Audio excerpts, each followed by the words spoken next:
Hola, buenos días, buenas tardes, según la latitud en la que os encontréis. Daros la bienvenida a la presentación de este número de Ecología Política, que es el número 63, lleva por título Interdependencia y Vida en Común. Y para la presentación contaremos con tres personas que hicieron su edición del número, que son Horacio Machado, Raquel Gutiérrez y Amaranta Cornejo. Entonces, les voy a hacer una breve introducción para darles paso a la presentación del número, que nos expliquen un poco cómo los contenidos y demás. Y ya después de ello ya les doy paso. Entonces, Horacio Machado es actualmente investigador del CONICET en Argentina y es miembro del equipo de Ecología Política del Sur del Instituto Regional de Estudios Socioculturales, que es, por sus siglas son IES. También Raquel Gutiérrez Aguilar es matemática, filósofa y socióloga y se ha implicado en diversas luchas comunitarias, indígenas, populares, feministas en diversos países del continente americano y actualmente es profesora investigadora de la Universidad Autónoma de Puebla, donde es parte del programa de investigación Entramados Comunitarios y Formas de lo Político, desde donde dialoga y aprende de las ecologías políticas desde el sur. Y finalmente, Amaranta Cornejo Hernández también es interdisciplinaria. Su hilo conductor son las teorías propuestas desde el género, el feminismo, la comunicación radical, la afectividad y las emociones sociales.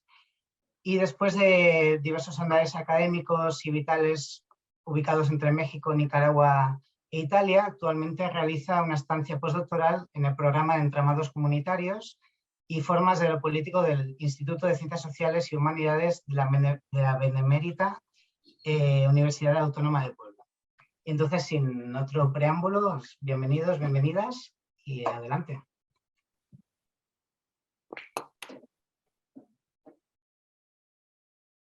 Bueno, muchas gracias, Pablo. Horacio. Creo que, bueno, hemos organizado con Amaranta, Raquel, también tenemos presente acá a Mina Lorena Navarro y a Lucía Linsalata, que han sido las compañeras que nos ayudaron a editar este número, que creemos que es muy especial y eso, ya lo voy a decir un poco por qué.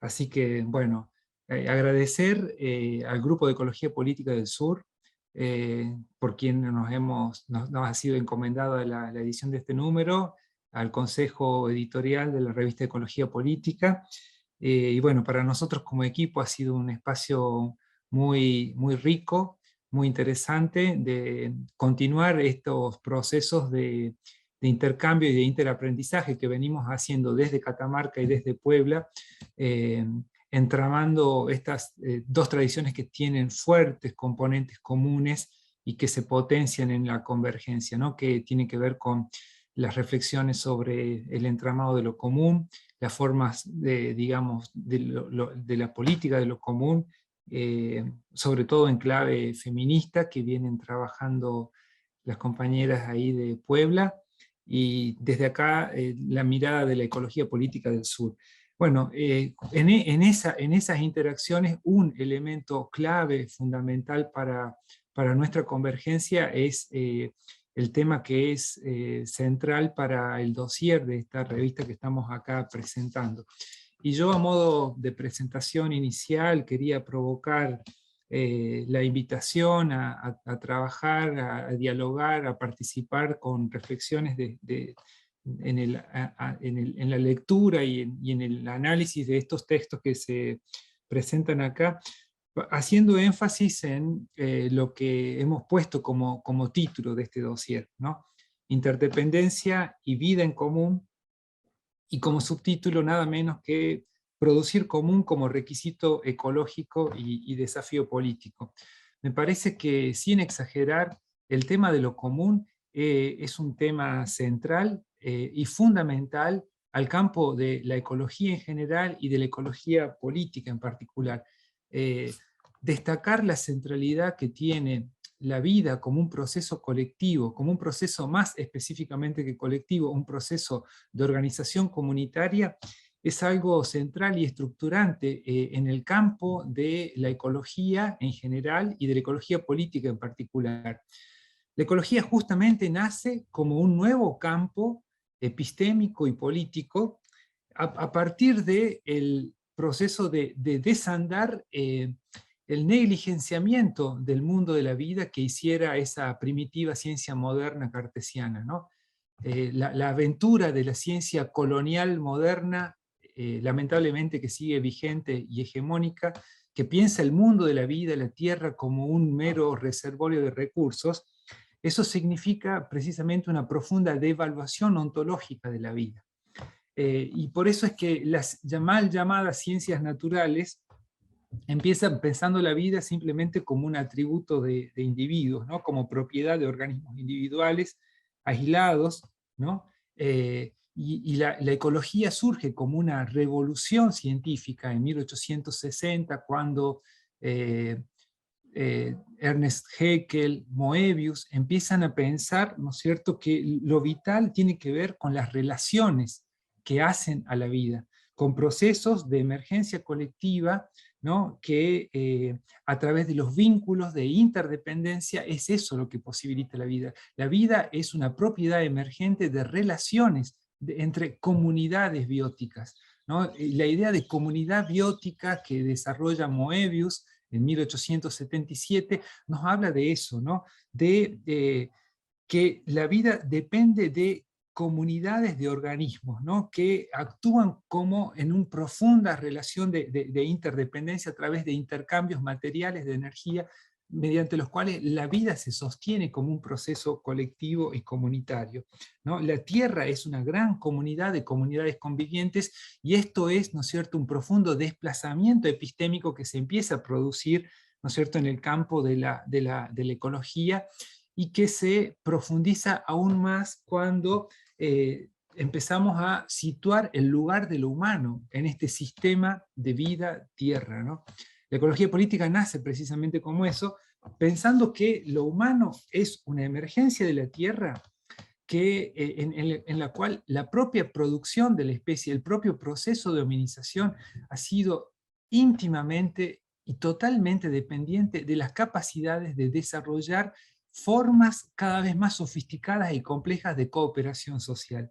En el caso de nuestra especie, producir la vida ha sido producir comunidad, ha significado producir comunidad.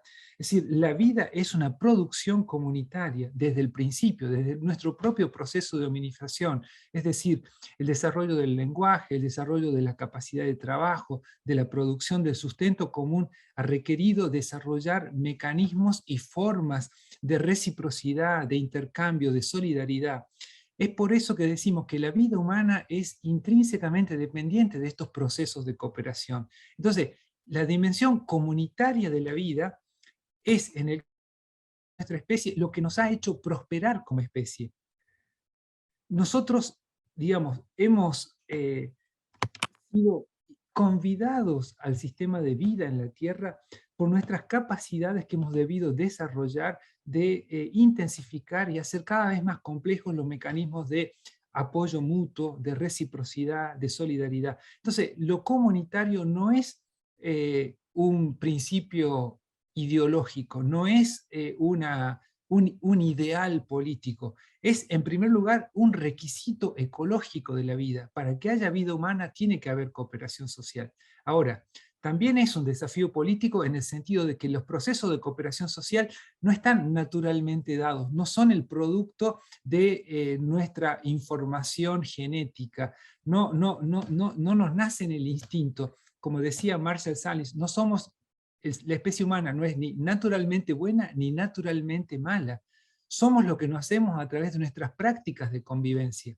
Entonces, producir comunidad, sostener redes de solidaridad, producir equilibrio en términos de estos intercambios materiales y simbólicos que sostienen la vida, es clave para la prosperidad de la vida, de la vida específicamente humana, de las culturas, etc., ¿no? Entonces, por eso pienso que este tema de la interdependencia y de la vida en común es un elemento clave y fundamental del campo de la ecología política. Nos ha parecido central poner un poco de atención en este campo de análisis precisamente hoy, en este momento, ¿no?, de una profunda crisis civilizatoria, una profunda crisis ecológico-civilizatoria que está afectando, ¿no es cierto?, el sistema de vida Tierra a nivel geológico. Por eso los geólogos hablan, ¿no?, de una nueva era, ¿no?, ya sea antropoceno o capitaloceno, o los nombres ¿no?, es decir, donde la vida en la Tierra está siendo profundamente amenazada, y donde evidentemente los motivos de esa amenaza a la vida tienen que ver con la emergencia y expansión de una cultura, digamos, centrada en una antropología y una ontología política hobbesiana, smithiana, ¿no?, que piensa en el individualismo competitivo, en una lógica que desprecia lo comunitario, que devalúa los procesos de solidaridad y de cooperación, y que está continuamente degradando lo común, que es la vida, ¿no?, los bienes comunes, la vida en común. Entonces, uno podría decir, sin exagerar, que nosotros nos hemos puesto como una especie dentro de las listas que se encuentra amenazada de extinción por el profundo proceso de degradación de lo común que nos ha llevado este modelo incivilizatorio, ¿no? Entonces, esta crisis ecológico-civilizatoria se expresa en términos, ¿no es cierto?, de deterioro de los bienes comunes, como una crisis de habitabilidad, ¿no? Cada vez más la Tierra se está haciendo inhóspita por estas prácticas, ¿no?, de individualismo ultracompetitivo, de depredación, etc. Pero a nivel político, esta crisis se manifiesta como una crisis de convivencialidad, en el sentido de que perdemos noción de hasta qué punto nuestra vida depende de esa acción común. Digamos, para dar paso a las reflexiones acá de las compañeras con las que hemos estado trabajando este número, yo invitaría acá a retomar algunas reflexiones que hizo Albert Camus en 1949, cuando justamente hablaba de la crisis de lo humano, de la crisis de humanidad. Él decía en ese contexto, ¿no?, sí, hay crisis humana porque en el mundo actual podemos contemplar la muerte de otro ser humano y de otros seres con un sentimiento de absoluta indiferencia, de interés científico o de simple pasividad. Sí, hay crisis humana porque dar muerte a una persona o a un ser vivo puede contemplarse como algo distinto al horror y al escándalo que debería provocar. Las personas solo pueden vivir realmente si creen que tienen algo en común, algo que las une. La conciencia de lo común es lo que sostiene la vida, ¿no? En el caso del humano esto es central, y creo que esto es un pilar clave para la ecología política, por lo menos desde donde la entendemos, ¿no es cierto?, desde la reexistencia de los pueblos del sur, desde las reexistencias de los pueblos que han sido violentados por esta matriz civilizatoria hegemónica, ¿no? Entonces, bueno, por eso hemos querido trabajar en este tópico para este número, y que, bueno, creo que hemos logrado construir, gracias a los aportes que se han recibido, múltiples perspectivas sumamente enriquecedoras para pensar lo común como un aspecto clave para afrontar los tiempos que estamos viviendo. Bueno, eso lo dejaría por acá, y creo que sigue Amaranta, ¿no? Sí, Horacio, gracias. Bueno, pues gracias de nuevo también a Mina y a Lucía, que hoy no pudieron conectarse, pero que eso ya, como lo dijo Horacio, trabajamos mucho, nos inspiramos mutuamente, y bueno, agradecerles a todo el equipo de Ecología Política de la revista de Ecologías del Sur, pues eso, el apoyo, el impulso para este número, y bueno, a quienes están ahorita escuchándonos, ya sea en vivo y en directo, o en algún otro momento y en algún otro lugar, ¿no? Darles la bienvenida. Y bueno, yo quería solamente compartir algunas reflexiones en torno a los porqués y para qué, ¿no? Como seguir este hilo de pensamiento que ya abrió Horacio, reconociendo cómo desde hace muchos años las compañeras de Entramados han venido trabajando justo esto de lo común, ¿no? En un diálogo muy sostenido con distintas colegas de otras geografías, con estudiantes. Creo que es una parte muy importante esos diálogos con estudiantes y algunas de ellas están presentes en la revista. Y también con defensoras del territorio en distintos lugares de América Latina, ¿no? Entonces se ha ido ahí generando un trabajo muy serio, muy sostenido en torno a qué es lo común. Hay una discusión muy fértil que nos invita a ver la cuestión de la comunidad en una clave no meramente étnica, sino reconocer la producción de las comunidades en contextos urbanos, periurbanos, rurales y sobre todo, pues centrada la mirada en América Latina, ¿no?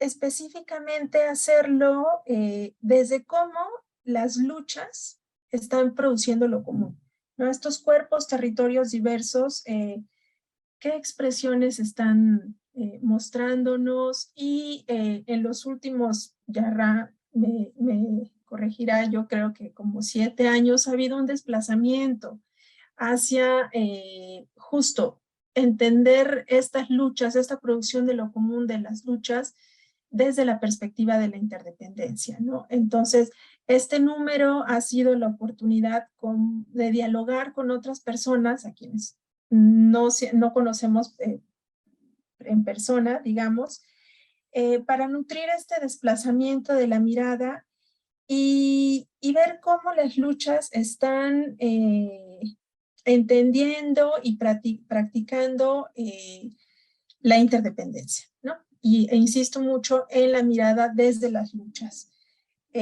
Y bueno, yo considero que en este número logramos dar cuenta de cómo en distintos lugares las luchas toman formas diferentes en la disputa por los términos para gestionar la interdependencia. Y esto quiere decir ver cómo están impugnando las mediaciones patriarcales, coloniales, capitalistas, y están produciendo de manera colectiva respuestas parciales y por lo tanto situadas a estas crisis múltiples a las que ya nos acercó ahorita Horacio. Entonces, bueno, ha sido un encuentro muy enriquecedor para nosotras en Entramados, porque nos ha llevado a fortalecer esta práctica de un diálogo profundo desde los distintos territorios y bueno, esperamos que esto también haga sentido a otras personas que la lean. Y le paso la palabra a Ra.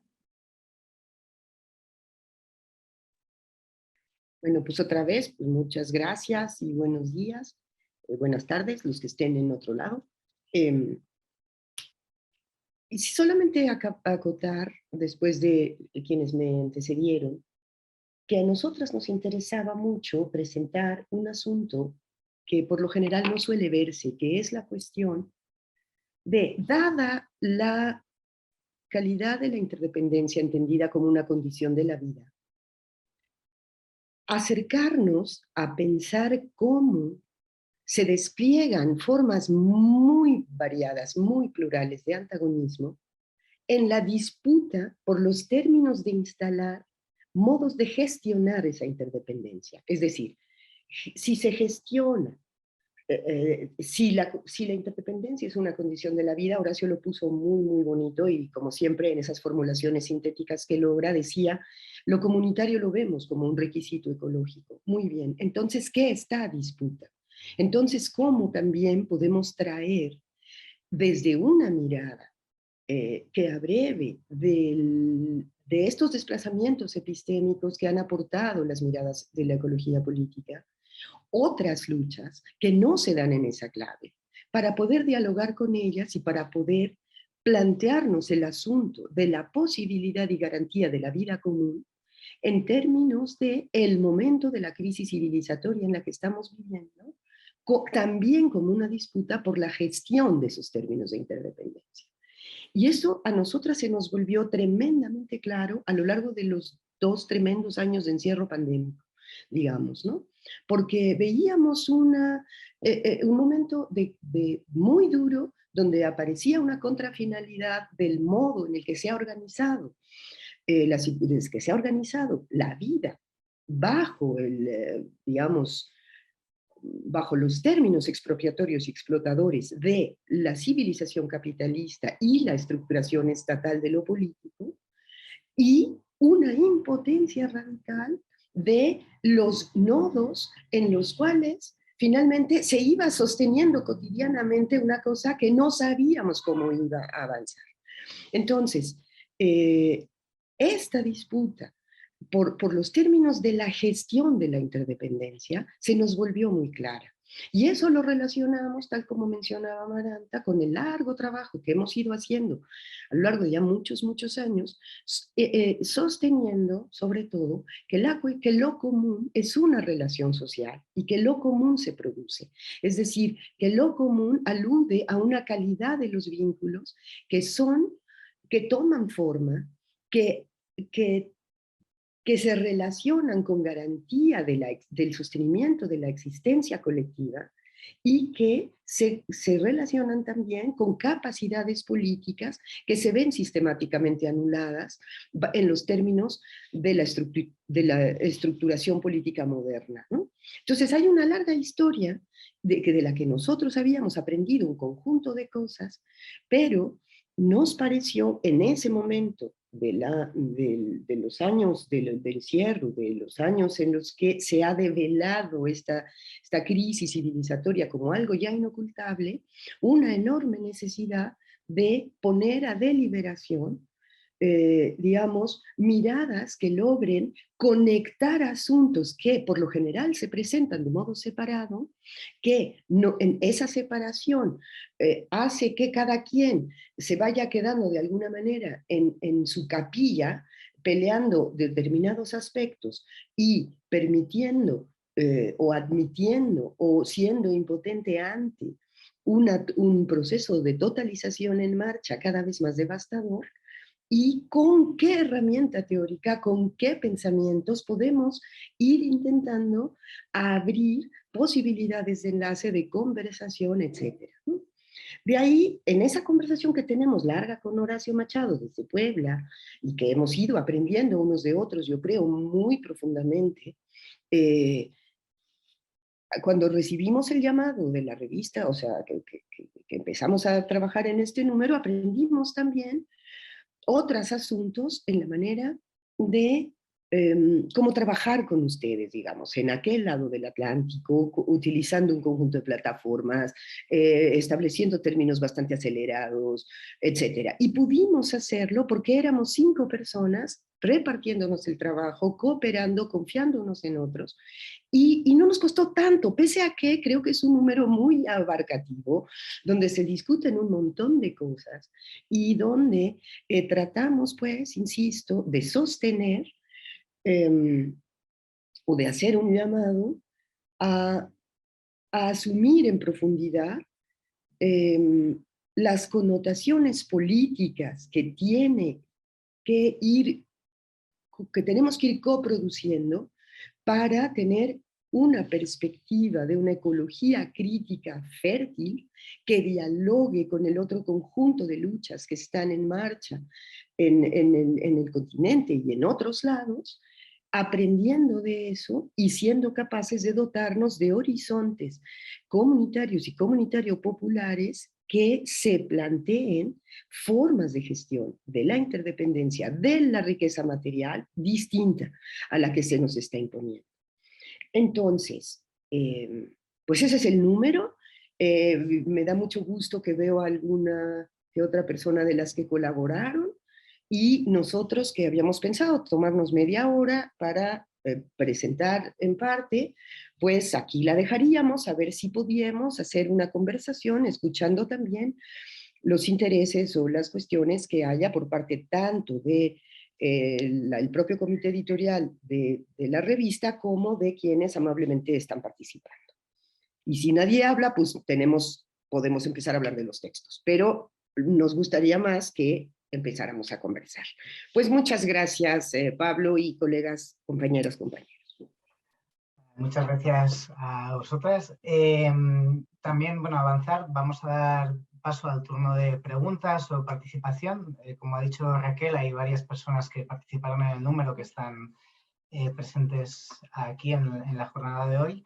Entonces, si queréis participar, acá abajo en el Zoom hay un icono de reacciones en los cuales podéis levantar la mano. Entonces, si levantáis la mano, os podemos dar paso para que preguntéis o hagáis alguna aportación.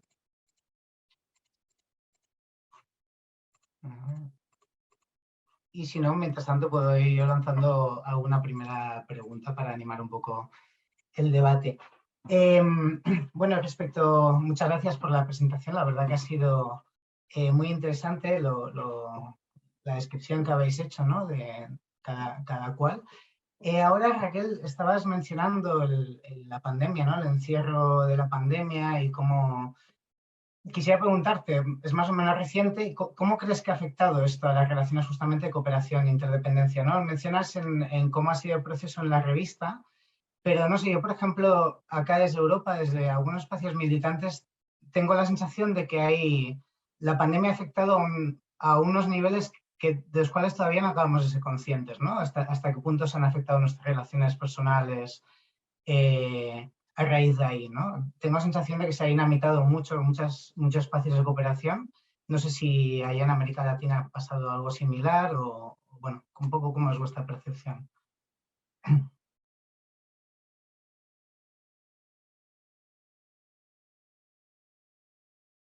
A ver, pues yo recojo la pregunta. ¿Sí? ¿Están de acuerdo, Horacio y Emma? ¿Sí?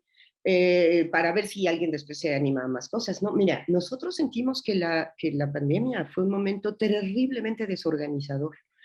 O sea, pero no la pandemia, la forma política, estatal, sanitaria, policial de gestión de la pandemia. Porque la pandemia, o sea, la pandemia hubo y la pandemia apareció porque apareció el virus, etcétera, etcétera, y podríamos haber puesto, y hemos puesto todo lo que hemos podido a discusión, ¿por qué pasa eso? La cosa es qué hacíamos una vez que teníamos la pandemia. Y allí es donde nosotras vemos un enorme problema. Y sentimos, y lo entendemos así, como un momento, la gestión de la pandemia, como un momento fuerte de desorganización, al menos en este continente, de los enormes procesos de acumulación política que se venían dando, cuando menos claramente, desde en la década entera, desde 2011 más o menos, ¿sí? Procesos de acumulación política que tenían que ver con defensa territorial, con defensa de recursos, de riqueza concreta, contra las ofensivas extractivistas en de sus diversas manifestaciones, pues, pero también con ese momento muy, muy interesante acá en América de revitalización y regeneración de las luchas de las mujeres y feministas muy plurales contra todas las violencias, y que iban señalando un conjunto de injusticias de manera muy clara y que iban además ensayando formas de acuerpamiento muy interesantes y habilitándose para tender puentes entre luchas muy diversas, poniendo en entredicho asuntos. La pandemia fue una bomba atómica en eso, ¿no? Hay una expresión que a mí me gusta de las compañeras feministas uruguayas que decían, es que fue como si bombardearan las casas, es decir, que se impusiera una forma de gestión policial, sanitaria, de confinamiento familiarista, de sálvese quien pueda, de después confíe en la vacunación como elemento central, etcétera, y además estar sintiendo esa inyección de dosis intensas de miedo al otro, empezando por ese miedo al otro. Bueno, eso nosotras lo consideramos una operación política, ¿sí? No, una operación política de la que hemos sido parte y no tenemos, o sentimos que no tenemos demasiados elementos para ir juntando, reuniendo y tomando una postura un poco más clara en relación a eso. Nos parece que en parte una cierta crisis, o sea, un ahondamiento de la crisis, del pensamiento de cierta izquierda tradicional, tiene que ver con no haber zanjado cuentas con qué pasó, con qué ha pasado estos 2 años. Y bueno, tenemos ahora lo que tenemos, ¿no? Tenemos este conjunto de crisis superpuestas, esta precarización brutal, este empobrecimiento incrementado, pero esta otra vez como vuelta de tuerca en alentar una confianza en soluciones técnicas falaces del propio capital y que van impidiendo y van dificultando tanto la posibilidad de ir digamos, alentando conversaciones en otra dirección, ¿no? Que se ven actualmente muy bloqueadas. Eso sentimos nosotras acá. Ahora, por otro lado, paradójicamente, también hay un en vez de la pandemia, y es un en vez que va con la consolidación de proyectos de cierta autonomía material que también vamos notando y que a modo, digamos, de una especie de archipiélago desconexo, existen en una capacidad muy limitada de politicidad. ¿Ah? Es decir, parecen solamente esfuerzos de sostenimiento, de urgencia y de sobrevivencia, amputados de capacidades críticas. Y un trabajo que nosotras estamos tratando de alentar en estos diálogos tan amplios que tenemos con Horacio y con otras personas, tratamos justamente de pensar desde esa politicidad posible, desde los múltiples esfuerzos comunitarios por lo general, para garantía de sustento, para garantía de ámbitos de reproducción material. Entonces es un momento muy paradójico, sentimos, ¿no? Por un lado es un momento fértil pero mudo, ¿ah? Así lo creo yo, pero por otro lado es un momento estridente, enloquecido de palabras, pero de palabras que simplemente alientan aquello que nos va destruyendo. Por ahí vería yo, no sé si esto... Yo querría agregar muy brevemente, Raquel, a lo que planteaba Pablo, conectándolo con un aspecto que por ahí no querríamos dejar soslayado, que es el tema de que esta interdependencia es una interdependencia al interior de la comunidad biótica de la especie humana, pero que la trasciende. Es una interdependencia intraespecie, pero interespecie también. Y en ese sentido, la pandemia puede ser vista como un síntoma, de hecho así ha sido analizado, ¿no es cierto?, también desde muchos estudios de ecología política, como una ruptura y un violentamiento a esas interdependencias entre comunidades bióticas biodiversas de las que depende la vida en la Tierra. La expansión monocultural de esta lógica colonial, patriarcal, capitalista, a través de su régimen de plantación, es un poco lo que está como detonante, ¿no?, de la pandemia. Y en ese sentido es necesario desplazarse de esa lógica antropocéntrica para pensar que lo común es la vida en común que tenemos los humanos y los no humanos. Nuestra vida depende de la vida de las plantas, de la vida de los insectos, ¿no?, de la vida de la biodiversidad en definitiva. Y en ese sentido, en el número hay en este número hay 3 artículos específicos que nos resaltan eso. Uno sobre el tema de hidroeléctricas y nutrias, otro sobre el tema del papel de las abejas, ¿no?, una especie compañera fundamental para la alimentación humana, y otro artículo sobre el tema de los peces. Creo que está acá Juan David también, ¿no?, que es el autor de ese artículo específico. Está Francesc Rodríguez también, que es el que nos habló sobre el tema de la nutria. Entonces, me parece que ahí hay 3 números para pensar que esta interdependencia no podemos declinarla en términos antropocéntricos, ¿no?, sino que tenemos que concebirnos como partes, ¿no?, de esa comunidad de vida que nos excede a nosotros mismos como especie. Y lo otro es resaltar que lo que señalaba Raquel, efectivamente lo que vemos, ¿no es cierto?, desde los centros de poder es una gestión que sigue centrada en lo que ha provocado esta pandemia, ¿no?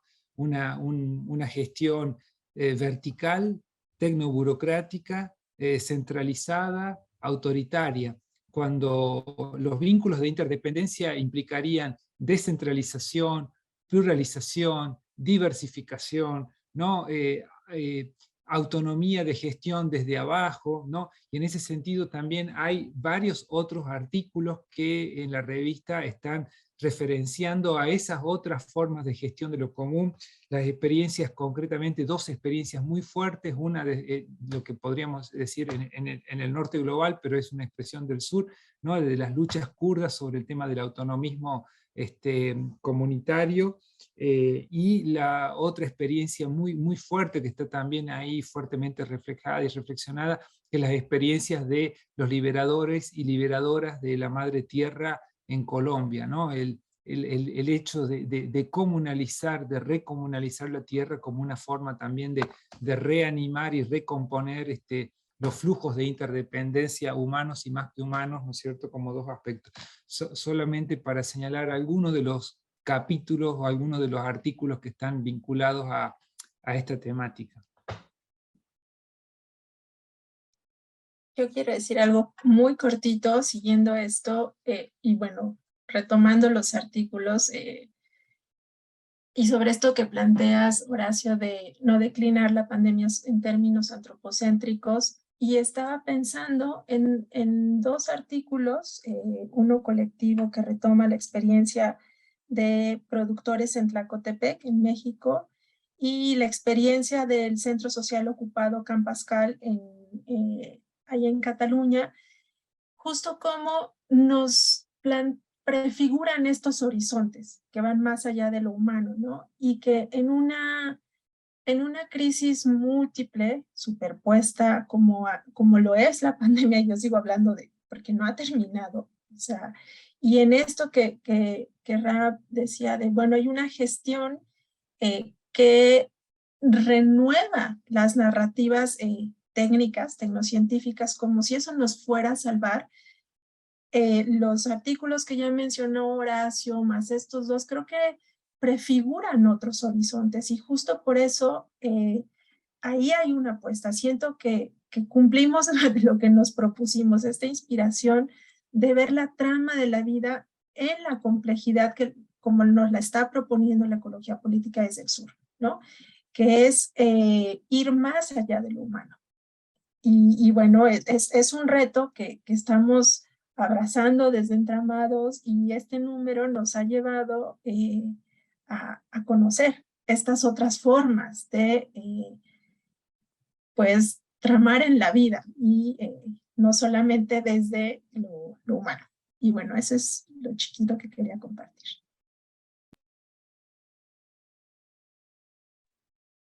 Pues muchas gracias a los tres por las respuestas. Bueno, de momento veo que nadie está levantando la mano. Vuelvo a recordar también, si queréis, hacia abajo hay un icono de reacciones.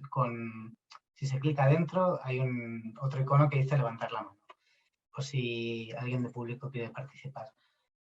Y bueno, pues mientras tanto sigo lanzando preguntas. Justamente habéis escrito muy bien la complejidad, al final, yo creo, de este número de la revista, ¿no? Donde se escriben casos muy, muy heterogéneos, desde muchas latitudes hasta no solo entramados comunitarios, sino también entre especies, ¿no? Como los peces, las nutrias, las abejas que habéis mencionado.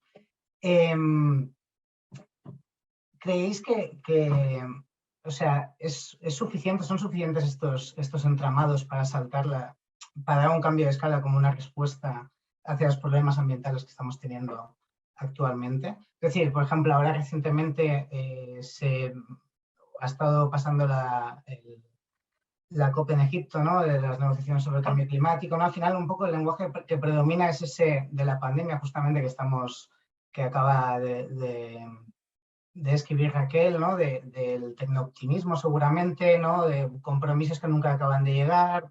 Al final la soberanía de la gente se está quedando diluida, ¿no? Un poco en todo este ámbito. Entonces, ¿creéis que desde lo común y desde esta interdependencia se puede globalizar un poco más estas alternativas?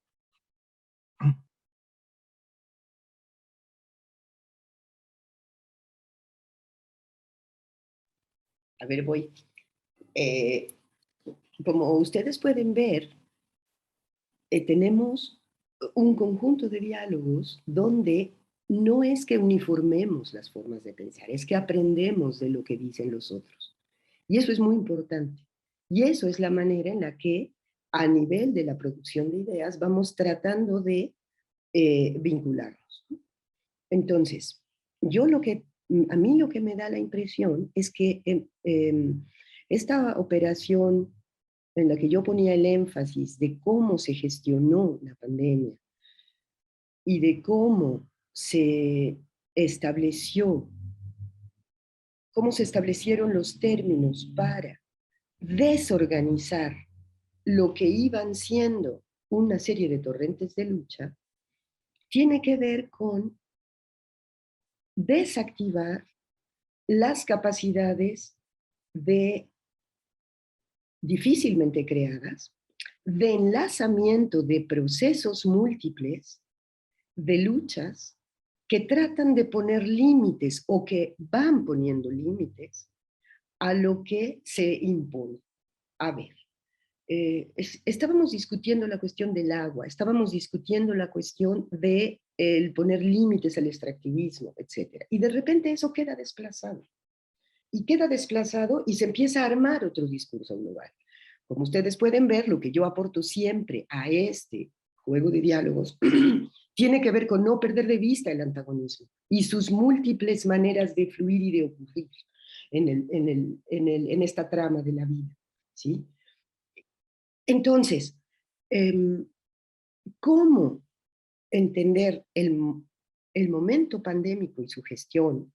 A mí me parece que es algo muy importante para poder pensar justamente en cómo revitalizar con lenguajes más precisos, que se hagan cargo más completamente de esta calidad interdependiente, que es lo que nos permite existir.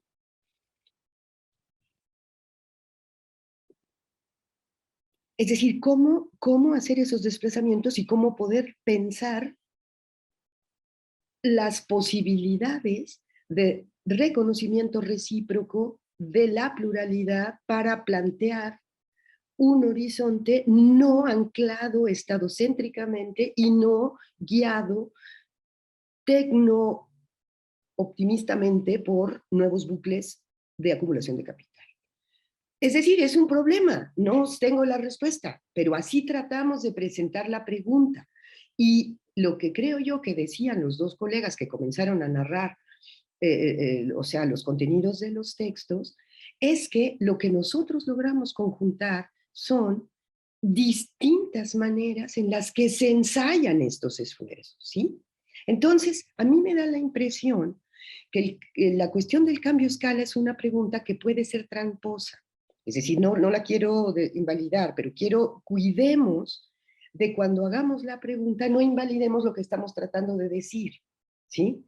Y al menos lo que yo sé de esto es que tiene que haber un asunto de composición de diferencias en el ámbito estrictamente de lo humano, pensado, inserto en la trama de la vida, esta composición de diferencias y formas de concurrencia en apertura de horizontes, es decir, cómo se trata de fluir abriendo trayectorias amplificables, no modelos sustitutivos. Eso es el punto, ¿no? Es decir, si pensamos desde la idea de interdependencia, la idea misma de transformación varía a tratar de ir haciendo y habilitando reconexiones y amplificaciones situadas que en algún momento consigan umbrales de trastocamiento más amplios, ¿sí? No estamos hablando de modelos.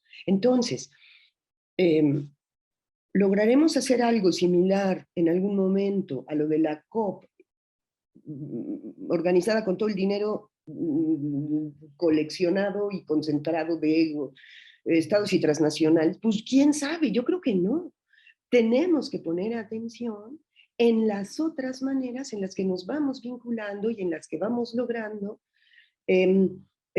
fluir con y en la trama de la vida de manera más amable, para justamente pensar estas trayectorias. Pero los desplazamientos a los que ha hecho alusión insistentemente Horacio son imprescindibles, son imprescindibles. Y son imprescindibles no únicamente como doctrina a escribir, ¿sí me explico? Sino como práctica a ejercer, como esfuerzo por relacionarnos de una manera distinta entre nosotros, los humanos también.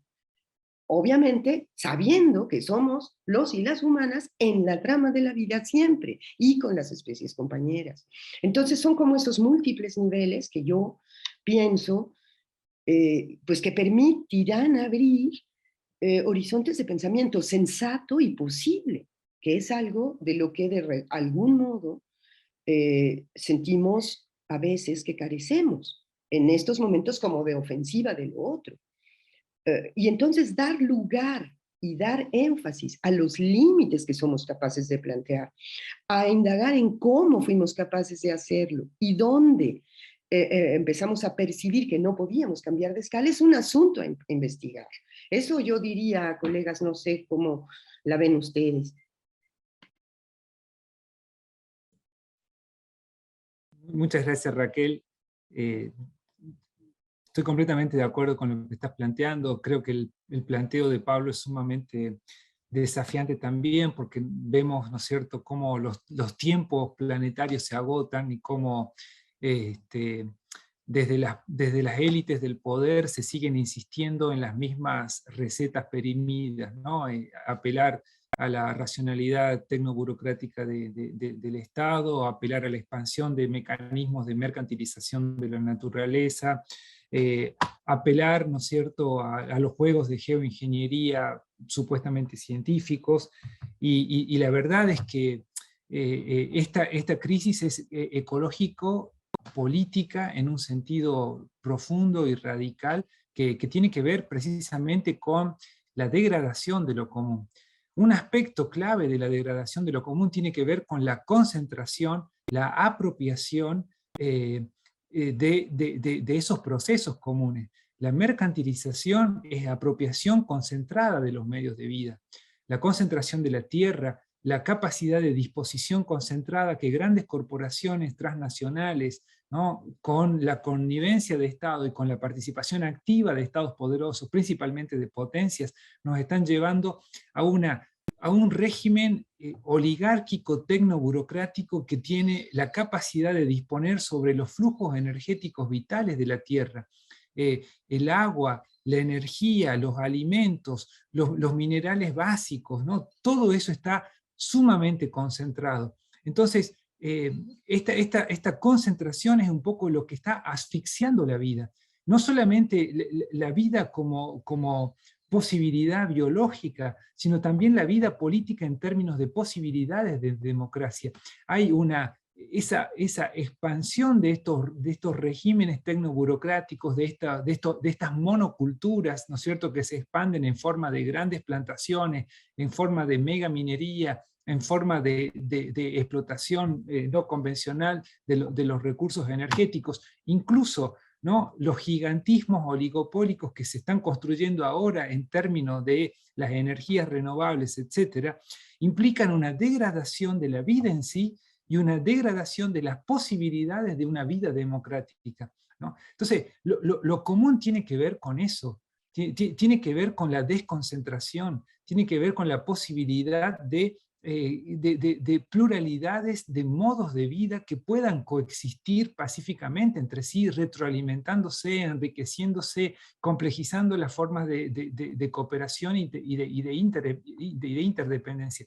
Creo que lo que se viene delineando, ¿no es cierto?, con las grandes cumbres sobre el clima, ¿no es cierto?, ahora en la COP27, nos está mostrando, ¿no es cierto?, un derrotero de una civilización que decía Aimé Césaire ya hace 70 años atrás, una civilización mórbida porque no sabe dar respuesta a los propios problemas que ellas mismas han creado, ¿no? Es una vergüenza que esta COP esté auspiciada por la Coca-Cola, es una vergüenza que esta COP tenga como, ¿no es cierto?, la comitiva más importante en términos numerosos sea las de la industria petrolera. Entonces, digamos, ese ecologismo desde arriba, ¿no?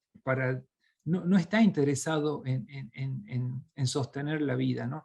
Entonces, por eso, digamos, central es volver a pensar la vida como un proceso comunitario, como un proceso colectivo, porque eso implica la descentralización, la desconcentración, desandar los caminos, ¿no es cierto?, de mercantilización. Yo quisiera agregar ahorita en esto último que decía Horacio, ¿no? La vida la reproducimos en colectividad, y recuerdo lo que hace 2 días discutíamos en el seminario de Entramados, ¿no? Una lectura sobre Marina Garcés que a mí me interpeló mucho cuando ella decía, el problema es hacer la vida en común. Ese es el problema. Y eso es a mí lo que me interpela, es, bueno, esa es la pregunta que quiero responder antes de pensar en subirla en la escala, que es muy provocador lo que nos planteas, ¿no, Pablo? Es, bueno, entonces, ¿cómo, si hacer vida en común, producir común es un problema, cómo lo resolvemos? Y por eso yo decía que valoro mucho este espacio que abrimos trabajando en colectivo, con este número muy bonito, porque ahí hay prefiguraciones situadas, ensayos o preguntas que están ensayando responder de manera muy parcial, ¿no? Porque si producir común es un problema, ahí hay respuestas que están situadas, que son en ese sentido son históricas, ¿no? Y algo que he aprendido mucho de Horacio y de colegas de la ecología política del sur es empezar justo, o sea, creo que la radicalidad está por comenzar a desmontar este andamiaje tan construido así, súper hecho ya, muy sedimentado, de una racionalidad moderna que pone no solamente al humano en el centro, sino que lo hace de estas maneras que yo reconozco sin duda alguna en el patriarcado, en el colonialismo, en el capitalismo y ahora en esta fase, pues ya no sé ni cómo llamarla, ¿no? Que es estridente, como diría Raquel y diría Haraway, ¿no? Entonces creo que esto de las escalas nos lleva o a mí me lleva, y ahí encuentro las respuestas a cómo podemos desmontar esta lógica moderna. Y eso creo que se hace, insistiré, de manera parcial, porque si no volvemos a esta misma lógica, es un bucle al que regresamos. Vamos a hacerlo con las recetas que ya sabemos, ¿no? Entonces, pero bueno, ahí hay muchas preguntas que salen, ¿no? Y también muchas respuestas que vamos ensayando.